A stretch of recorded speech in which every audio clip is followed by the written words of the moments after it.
Salutations à tous et bienvenue dans cette petite vidéo de l'école virtuelle africaine. Aujourd'hui, nous n'avons pas une vidéo comme les autres puisque nous n'avons pas de cours à transmettre aujourd'hui, mais aujourd'hui nous allons vous parler de comment aborder l'épreuve d'informatique à l'examen. Pour cette première vidéo, nous allons parler de comment aborder l'épreuve d'informatique au probatoire. Donc, de façon globale, votre épreuve d'informatique comporte trois parties. La première partie, c'est environnement numérique. La deuxième partie, c'est système d'information et base de données. Et la troisième partie, c'est l'algorithme et la programmation.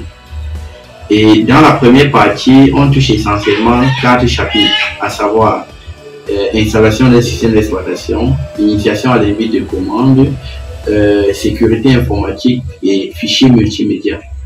Donc voilà les 4 chapitres qu'on retrouve dans la première partie. Et dans la deuxième partie, nous avons les systèmes d'information et bases de données.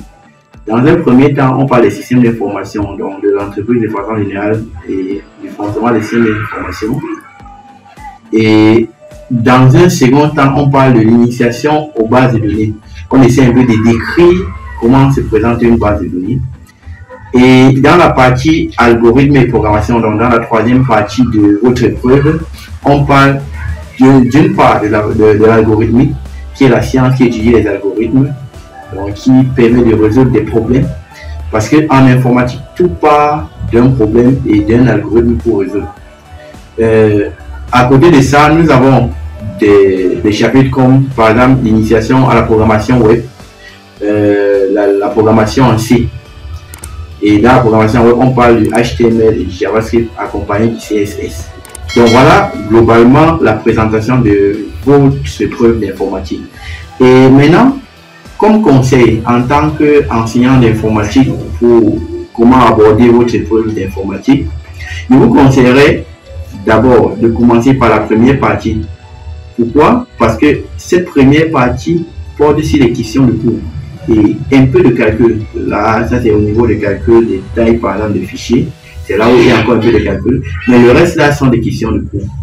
Maintenant, la deuxième partie, c'est mieux de prendre ça en deuxième position parce que dans la partie système d'information, il y a aussi beaucoup de questions de cours. Et au niveau des bases de données, c'est aussi évident parce que on vous demande de décrire quel est le nombre de champs par exemple d'une table. Des petites questions. Et souvent, c'est mieux de terminer avec la partie programmation. Pourquoi? Parce que la programmation est d'abord un peu compliquée pour un élève qui n'est pas assidu. Donc, ça veut dire qu'il y a des questions un peu techniques. Il faut être vraiment intelligent pour répondre à cela. Mais il faut quand même, il faut d'abord lire son cours avant d'aborder tout cela. Donc voilà, de façon brève, comment est-ce que je peux vous conseiller par rapport à comment aborder l'épreuve d'informatique au probatoire. Et merci d'avoir suivi la vidéo et bonne chance pour l'anticipation pour les examens qui approchent.